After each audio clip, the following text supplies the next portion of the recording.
രാജ്യാന്തര റബ്ബർ വിപണിയിൽ നിക്ഷേപകർ കരുതലോടെയാണ് നീങ്ങുന്നത്. ജപ്പാൻ അടക്കമുള്ള അവധി വ്യാപാര കേന്ദ്രങ്ങളിൽ ഉൽപ്പന്നം അമിത വാങ്ങലിൻ്റെ പിടിയിലായതിനാൽ പുതിയ ബാധ്യതകളിൽ നിന്നും ഒരു വിഭാഗം ഓപ്പറേറ്റർമാർ അകന്നുനിന്നു.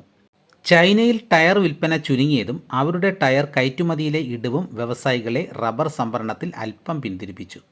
വ്യവസായ മേഖലയിലെ മാന്ദ്യത്തിനിടയിൽ സ്വാഭാവിക റബ്ബറിനൊപ്പം കൃത്രിമ റബ്ബർ വിലയും കുറഞ്ഞു.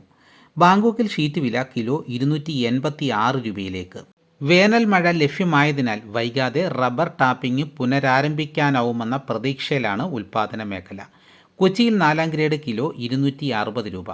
വണ്ടൻമേട്ട് മാസ് എൻ്റർപ്രൈസസിൽ നടന്ന ഏലക്ക ലേലത്തിൽ ചരക്കിനായി ആഭ്യന്തര വിദേശ ഇടപാടുകാർ മത്സരിച്ചു. പെരുന്നാൾ ഡിമാൻഡ് മുന്നിൽ കണ്ട് ഒരു വിഭാഗം കയറ്റുമതിക്കാർ മികച്ച ഇനങ്ങളിൽ ശ്രദ്ധ ചെലുത്തിയത് വിലക്കയറ്റത്തിന് വേഗത പകർന്നു. ലേലത്തിനെത്തിയ 85,548 കിലോഗ്രാം ഏലക്ക പൂർണ്ണമായും വിറ്റഴിഞ്ഞത് ഏലത്തിനുള്ള ഡിമാൻഡിനെ വ്യക്തമാക്കുന്നു. മികച്ച ഇനങ്ങൾ കിലോ 3,554 രൂപയിലും ശരാശരി ഇനങ്ങൾ 2,537 രൂപയിലും കൈമാറി.